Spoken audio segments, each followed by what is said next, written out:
Une fois libéré de prison, Jormo se retrouva dans la petite maison de Victorino. Neige était là, portant Anaïka. Il y avait également Victorino, Isoxan, Keloko et Gollum. Enfin, il y avait Obélix et Gilles accompagnés de Neko 90.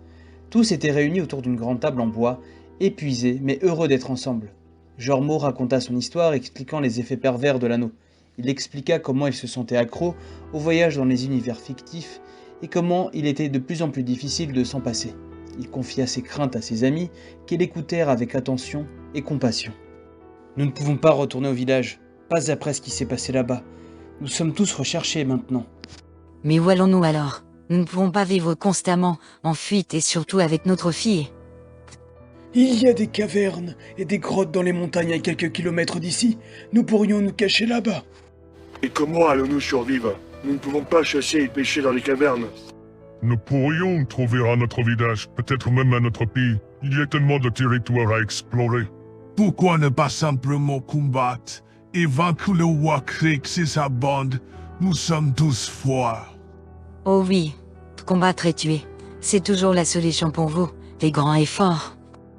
Podem todos ir para a minha casa. Nunca tem visitas. Je peux également vous aider à trouver un lieu sûr. Mes capteurs peuvent détecter les menaces potentielles. Je propose de créer un nouveau village autour de cette maison. Nous avons tous les talents nécessaires pour construire quelque chose de grand. Nous allons construire des maisons, planter des jardins, élever des animaux et créer une communauté saine et prospère. Certains d'entre nous sont absents, comme Rosal qui est devenu pirate et s'est établi sur une île paradisiaque, ou Bersky qui est avec lui. Et Silvio est coincé dans son restaurant sous le joug du roi Krix. Et Obidalf se ressource sur une autre planète. Mais nous sommes encore là. Nous avons encore de la force et de la détermination pour continuer à lutter contre Belixo et le général Ténuis. Grâce à mes liens magnétiques avec mon maître Bersky, je peux vous dire qu'il a été recruté par la pierre pour construire une fusée à propulsion avancée. Il partira bientôt de la planète Terre pour explorer d'autres exoplanètes. Je n'ai pas de détails supplémentaires sur ses motivations ou sur les plans de la pierre.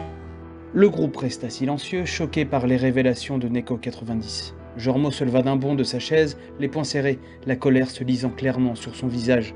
Comment est-ce possible? Comment Bersky a-t-il pu s'allier avec ces criminels de la pierre? Et maintenant il veut quitter la Terre? Il va abandonner tout le monde, ici, pour sauver sa propre peau? C'est dégueulasse. C'est vraiment inacceptable, c'est une trahison inimaginable pour moi. Je dois partir immédiatement vers d'autres mondes fictifs, afin de trouver des alliés. Neige, mon amour, je suis terriblement désolé. Je te promets de venir au moins une fois par semaine pour toi et pour Anaïka. C'est pour cela que je vais me réfugier dans la vieille tour abandonnée, située à quelques kilomètres d'ici. C'est là-bas que je passerai le plus de temps possible, dans les univers fictifs. Jormo se dirigea vers la tour abandonnée avec Gollum, Isoxan et Keloko. Il se sentait de plus en plus oppressé par les effets de l'anneau qu'il portait, qui semblait lui retirer de plus en plus de force à chaque pas. Il commençait à ressentir des vertiges et des maux de tête, et se demandait si les voyages répétés dans les univers fictifs n'étaient pas en train de lui causer des dommages physiques. Isoxan, qui marchait à côté de lui, remarqua son expression inquiète. Quelque chose ne va pas, Jormo? Keloko, qui marchait derrière eux, les entendit parler et se mit à les presser de se dépêcher.